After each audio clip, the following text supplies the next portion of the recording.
Mr. Richard Collins had lived abroad for over 20 years after divorcing his wife. He had moved on, believing his past was buried, but an unexplainable emptiness haunted him, pushing him to return to Nigeria for a brief visit. During his stay, he met Amaka, a young, stunning woman with a captivating charm.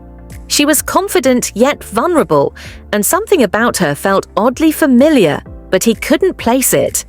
To Amaka, Richard was a dream come true. He was wealthy, caring, and knew how to treat a woman. She never questioned the huge age gap between them.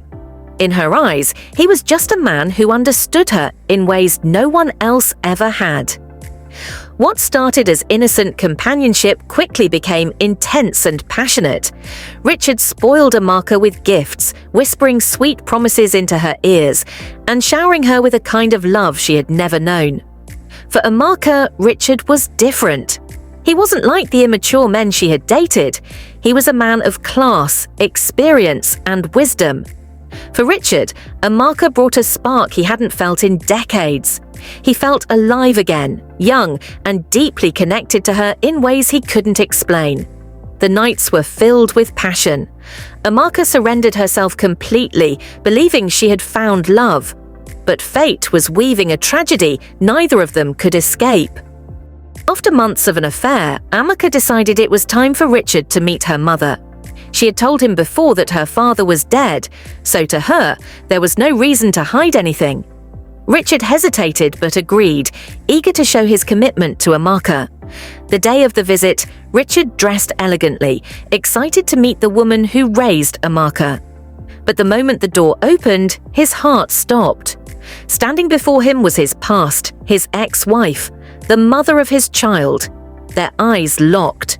A cold, piercing silence filled the air. Mrs. Collins gasped, stepping back in horror. "Richard," she whispered, her voice trembling. Richard couldn't breathe. His eyes darted from Amaka to her mother, then back to Amaka. And in that moment, the world collapsed. Amaka, confused, turned to her mother. "Mum, what's wrong?" Tears filled her mother's eyes as she clutched her chest. "Richard Collins is your father." Amaka laughed nervously, shaking her head. "That's impossible. My father is dead." Richard staggered, his knees weak. His daughter, the woman he had held, kissed, loved, was his own flesh and blood. Amaka's mother grabbed her, tears streaming down her face. "You slept with your father, Amaka." The words hit like thunder. Amaka's entire body went numb. The room spun violently. She turned to Richard, expecting him to deny it, but his face said it all. She screamed. Falling to her knees, she clutched her stomach, her body shaking uncontrollably. Richard collapsed onto a chair, his entire life shattered beyond repair.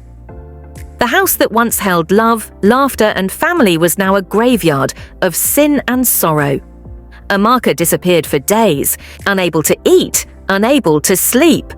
Richard locked himself in a hotel room, drowning in alcohol and regret. Mrs. Collins, devastated, prayed to God for mercy, her heart torn between anger and pity. One morning, a letter arrived for Mrs. Collins. It was from Richard.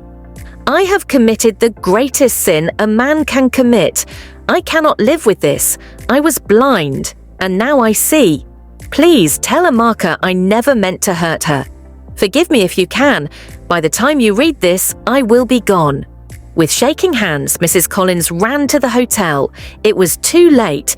Richard Collins was dead. Epilogue: The Price of Blind Love.